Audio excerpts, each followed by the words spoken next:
Welcome to NUS Medicine. It's a long and exciting journey ahead and hope you will enjoy every bit of it. Today I'm going to discuss an extremely important topic in medicine, which is homeostasis and about body fluid compartments. This will be useful for you as you progress in your medical career and your journey as a doctor.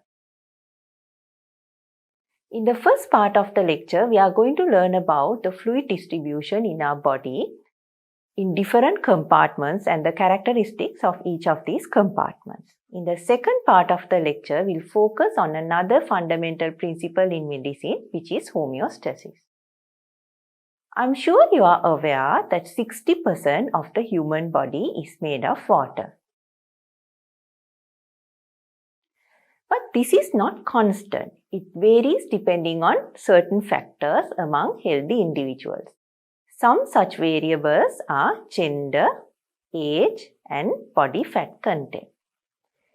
Females have slightly lesser water content compared to males, which is around 55%. Female body has more fat compared to males. Elderly have lesser body water content compared to young adults, which is about 55%. Age-wise, the body water content is higher in young age and lower in old age. Children have higher content of water. In infants, the water content can be around 75%.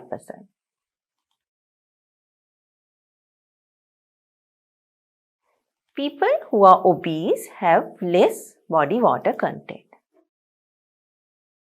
Fluid in our body is distributed into compartments. There are two main compartments, the intracellular compartment and the extracellular compartment. Most of the body fluid is in cells and this is called intracellular fluid. The fluid outside is called extracellular fluid. 2/3 of the body fluid is intracellular and 1/3 is in the extracellular space. The extracellular fluid is further compartmentalized into interstitial fluid and plasma. Interstitial fluid is the fluid which the body cells are submerged in. Plasma is the liquid component of blood. So, blood is made of cells and plasma. Most of the extracellular fluid is in the interstitial space as interstitial fluid, which is 3/4 and plasma is 1/4. This diagram illustrates the fluid compartments. Fluid in cells known as intracellular fluid is in cells and cells are submerged in interstitial fluid. In blood vessels, there's plasma and cells making blood. So, the plasma and interstitial fluid together is known as extracellular fluid. This slide summarizes the two important principles we've learned so far. Pause the video and take a minute to grasp the key concepts here. Now, try to apply your knowledge in solving this question. So, what's the volume of intracellular fluid, extracellular fluid, interstitial fluid and plasma in a male weighing 70 kilograms? Here, the crucial information is that it's a male.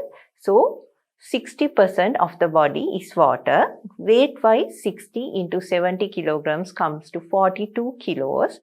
1 liter of water weighs 1 kilogram. So, it's equivalent to 42 liters.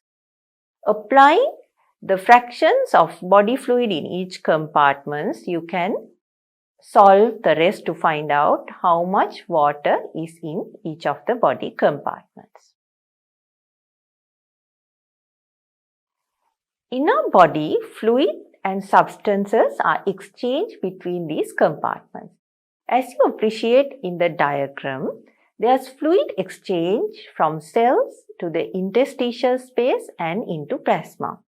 Also, we have the lymphatic system which drains extra interstitial fluid into the bloodstream. So, it's not a separate compartment, rather a channel which diverts extra interstitial fluid into the bloodstream.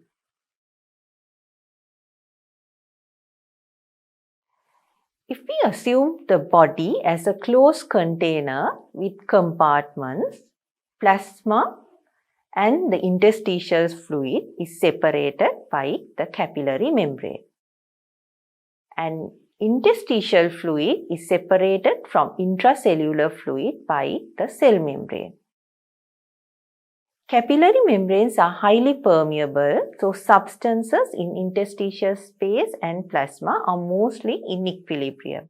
However, the cell membrane is selectively permeable to substances, but it's actually freely permeable to water. So, the fluid and the electrolyte constituent in the cells are different from the extracellular space. In our body, the amount of fluid is generally kept constant by matching the intake with the output. In our body, fluid is eliminated by urine mostly. Other than that, feces, lungs and skin are other routes of which fluid is eliminated from the body. You learn about it in detail as we go on. Summarizing the content we have been discussing so far, we looked into normal variations of body water content, how fluid is distributed in compartments of the body, and how fluid moves in between these compartments. In addition, we looked into differences in the constituents of these compartments. Now, it comes to the application of what we have learned. Age, gender, body fat content are physiological factors leading to differences in total body water content. Can you name any other conditions which are not physiological that can cause changes in total body water content? So pause the video for a minute and give it some thought. If we look into this diagram of the total body water content, usually the total body water content is kept constant by matching the intake with the output. But in certain instances, there can be a reduction in intake, particularly if a person is not drinking adequate amounts of water. For example, someone who's lost in the desert without access to water will not have adequate intake. Also, elderly individuals with memory problems such as dementia will not drink enough water. On the other hand, if someone takes too much fluid, the body water content will increase.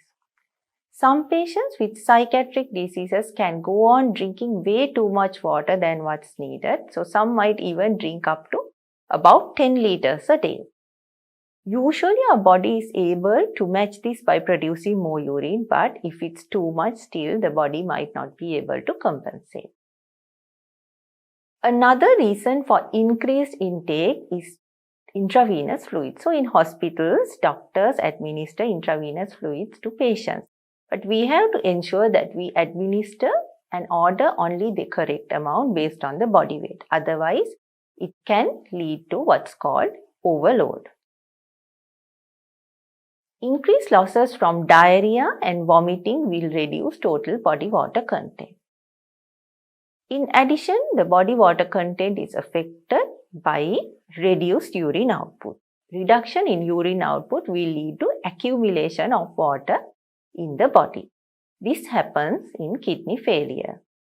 So what we discussed is application of what we have learned. This is simple yet extremely important. So I would encourage you to read a bit about this more and make sure you understand the principles well.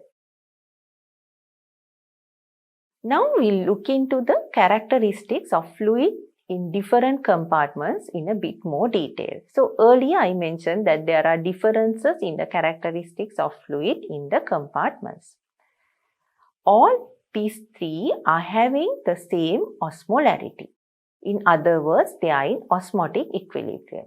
You may have heard the term osmolarity before, and you will learn about it in depth in the teaching activities that will follow. But since I mentioned the term, we'll briefly look into what it means. So, osmolarity is a measure of concentration in a solution expressed as the number of solute molecules per liter of solvent. The unit is milliosmoles per liter. Again, you may see a similar term to osmolarity called osmolality. So, both of these are measures of concentration, but the difference in osmolality is that it measures the number of solute molecules per kilogram of solvent, while osmolarity measures the number of solutes per liter. If the solvent is water, both of these values are same as 1 liter of water weighs 1 kilogram.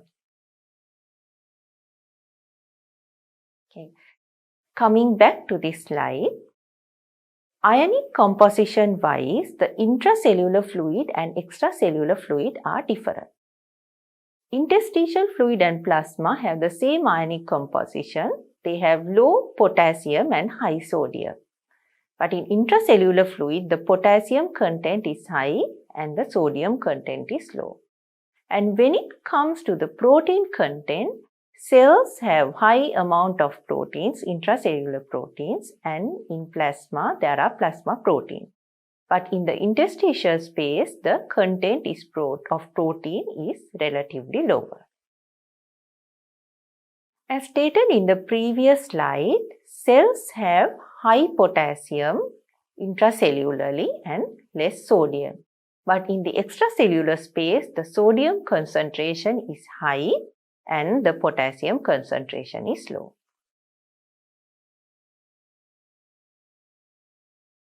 Now let's look into how interstitial fluid is formed. Interstitial fluid formation happens by filtration of fluid across the capillaries. The arteries and the veins are connected with each other through the capillary. Capillaries have highly permeable walls, but arteries and veins are usually impermeable to solutes and water. So the filtration across capillaries depends on balance of forces called the Starling forces. Let's learn a bit more about it now. So Starling forces are the forces that determine the movement of fluid between capillaries and the interstitial space. There are two main forces involved in this process. They are the hydrostatic pressure and the colloid osmotic pressure. The hydrostatic pressure is the force generated by the pressure of fluids.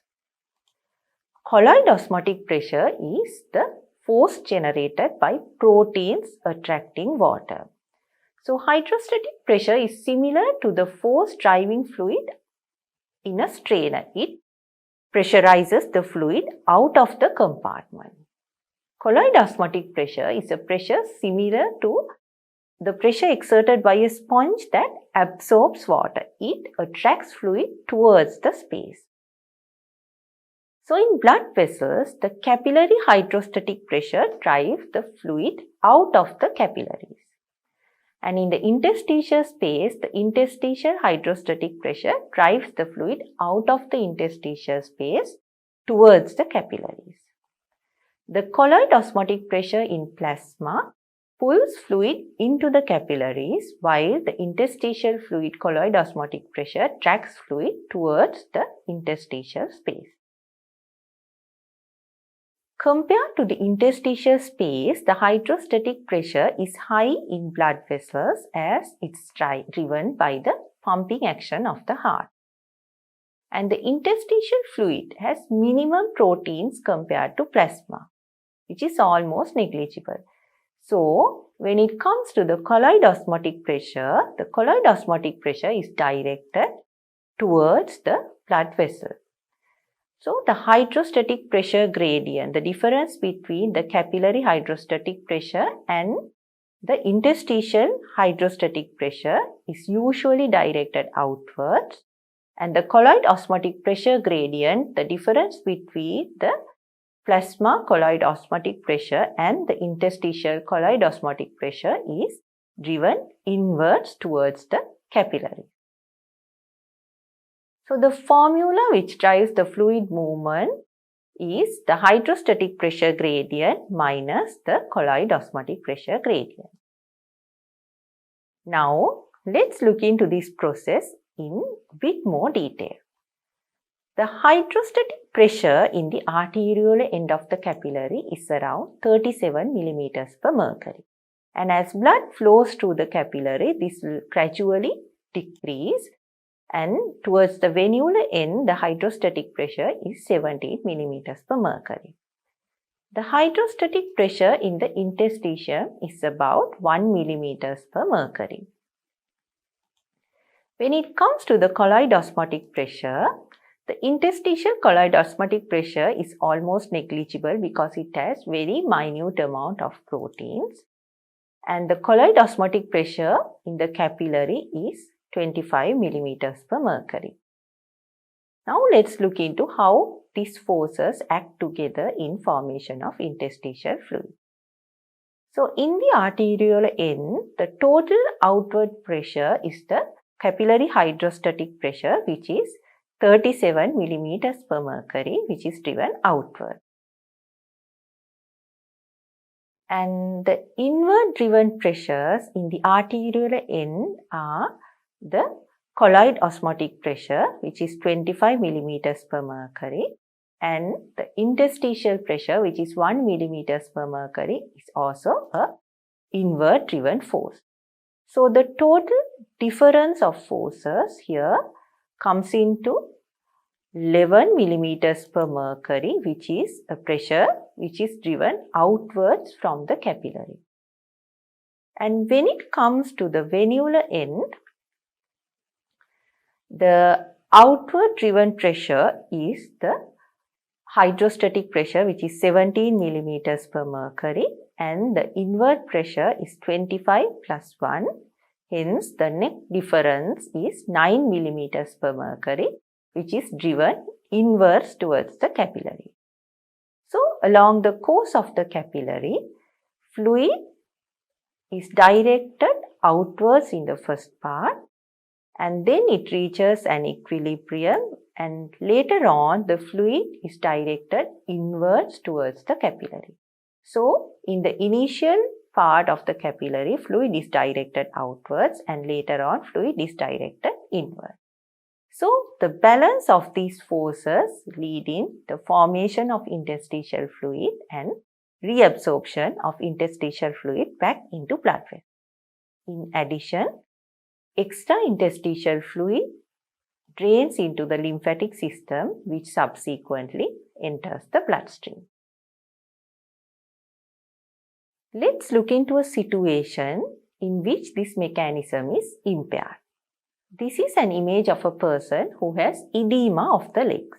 In other words, edema is swelling caused by excessive water content in the body.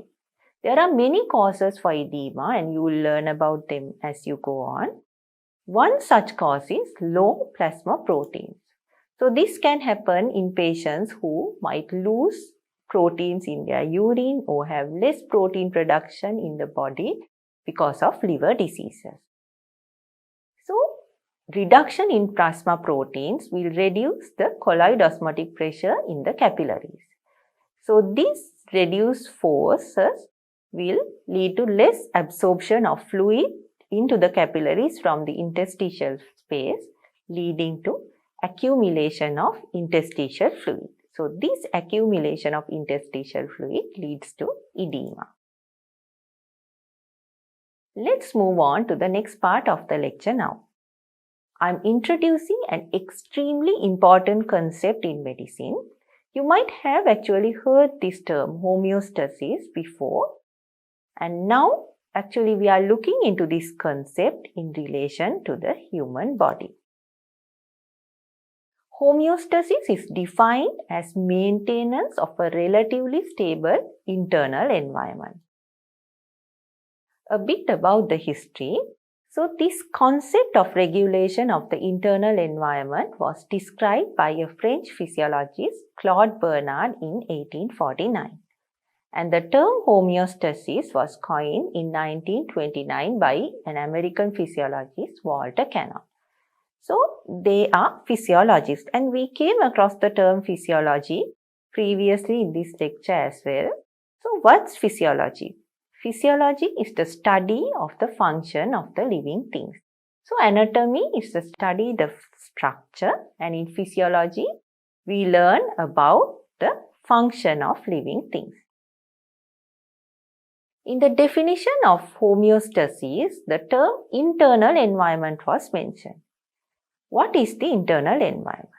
Before we look into what internal environment is, let me introduce you to the term external environment. So, if there's an internal environment, there should be an external environment. So, basically, external environment is the surrounding environment which an organism lives in. And what is the internal environment? Internal environment is the fluid that surrounds cells through which the cells make life-sustaining exchanges. Internal body cells do not make direct communication or exchange of substances with the external environment. Instead, they rely on the internal environment for the exchange of substances. So, it's the liquid medium that the cells are surrounded by. In other words, the internal environment in our body is the extracellular fluid. So, cells obtain nutrition and oxygen from the extracellular space and extracellular fluid and excretes waste products into the extracellular fluid. Homeostasis is extremely important for the body's proper functioning. We know in our body the temperature is kept in a certain range. For example, our body temperature cannot drop below a certain range because enzymes, vital enzymes will function in a certain temperature only. So, does homeostasis means the extracellular fluid is absolutely unchanged? The answer is no. Both external and internal factors contribute to threaten homeostasis. Our body systems get activated to minimize this change. So, homeostasis is not a fixed state, and you have to understand that homeostasis is a dynamic but steady state. Small changes can occur, but it does not divert a lot from a constant. So, this is an example of how homeostatic regulation happens in our body. In the extracellular fluid, the potassium content is around 4 millimoles per liter, while intracellular fluid is 150. So, relatively, it's much higher in the intracellular space. In our body, the extracellular potassium is maintained around 3.5 to 5.1 in this range. If the potassium in the extracellular space falls below 2.5, it can result in muscle paralysis. So, the danger of it is respiratory muscle paralysis, where a person will not be able to breathe, which can be life-threatening. And on the other hand, low potassium can cause abnormal heart rhythms, which can be potentially lethal. And the potassium going above 7 millimoles per liter in the extracellular fluid will again result in life-threatening arrhythmias and even can cause death. So, this illustrates the difference of extracellular and the intracellular potassium concentration, how tightly it should be regulated. Okay, further example. So, this person who's traveling goes to the hot desert in May and travels to a snowy area in December. So, exposure to the extreme weather conditions will result in some disruptions to the body temperature regulations. And in addition, this person exercises in evenings. This results in internal heat generation. So, despite the external factors and the internal factors which might threaten homeostasis, our body will activate certain mechanisms to ensure that the temperature is kept in a constant value. it will change slightly, but it happens within a narrow range. So in our body, mechanisms will be activated to ensure that the temperature is kept at a relatively constant range despite the external changes and internal factors that would threaten homeostasis. This brings me to an extremely important slide. Cells make up body systems. Body systems maintain homeostasis, and homeostasis is essential for the survival of cells. So, in my next lecture, we'll discuss in detail on how homeostatic mechanisms are operated in our body. Summarizing what we learned, we discussed about the body water content and normal variations, and in abnormal variations, the conditions which the body water content will vary. And we discussed about fluid compartments of the body and conditions in which the fluid compartment volumes can be affected, and differences in these fluid compartments, and also on formation of interstitial fluid. And we discussed about homeostasis. And please follow the additional tasks which are also uploaded. And thank you.